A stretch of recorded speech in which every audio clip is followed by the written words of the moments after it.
प्रयागराज के हाईकोर्ट के लखनऊ बेंच के फैसले के बाद अब सरकार आयोग का गठन करने के साथ ही एसएलपी दायर करने के लिए सुप्रीम कोर्ट पहुंच रही है। हमारे साथ डिप्टी सीएम ब्रजेश पाठक जी मौजूद हैं। सर, आप एसएलपी दायर करने के लिए सुप्रीम कोर्ट? देखिए, माननीय उच्च न्यायालय ने जो निर्णय दिया है उस आधार पर हम आगे बढ़ रहे हैं। अभी हमने तत्काल आयोग का गठन कर दिया है। इसके अलावा कुछ प्रावधान ऐसे हैं जो सर्वोच्च न्यायालय में हम जाकर के उनमें संशोधन के लिए गए हैं, उनमें विचार करने के लिए गए हैं। हम ओबीसी समाज के हकों के साथ हैं।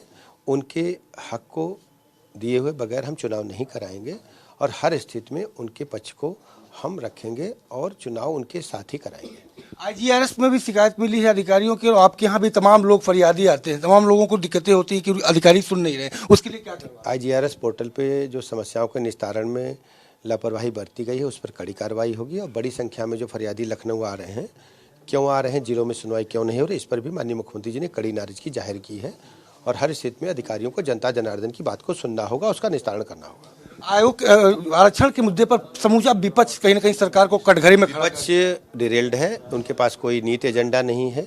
जब जब उनकी सरकार रही है गुंडई, अराजकता, माफियावाद रहा है और जितने भी बैड एलिमेंट्स हैं वो समाजवादी पार्टी के शासनकाल में ही पुष्पित पल्लवित हुए हैं।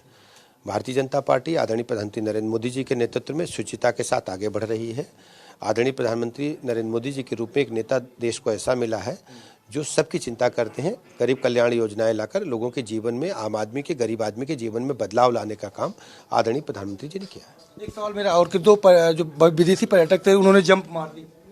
हाँ, मैंने अखबार में देखा है, उसकी जांच चल रही है और जांच आने के बाद हम कुछ कह पाएंगे। एक अंतिम सवाल, चूंकि नया वर्ष आ रहा है, ऐसे में सेलिब्रेशन लोग करेंगे और कोविड का अगले 2 महीने में हमने सलाह दी है प्रदेश के सभी नागरिकों को कृपया भीड़-भाड़ वाले इलाकों में मास्क लगा करके ही जाएं, शारीरिक दूरी रखें और हैंड सैनिटाइजर का उपयोग करें और अस्पताल परिसर में मास्क लगा करके ही जाएं।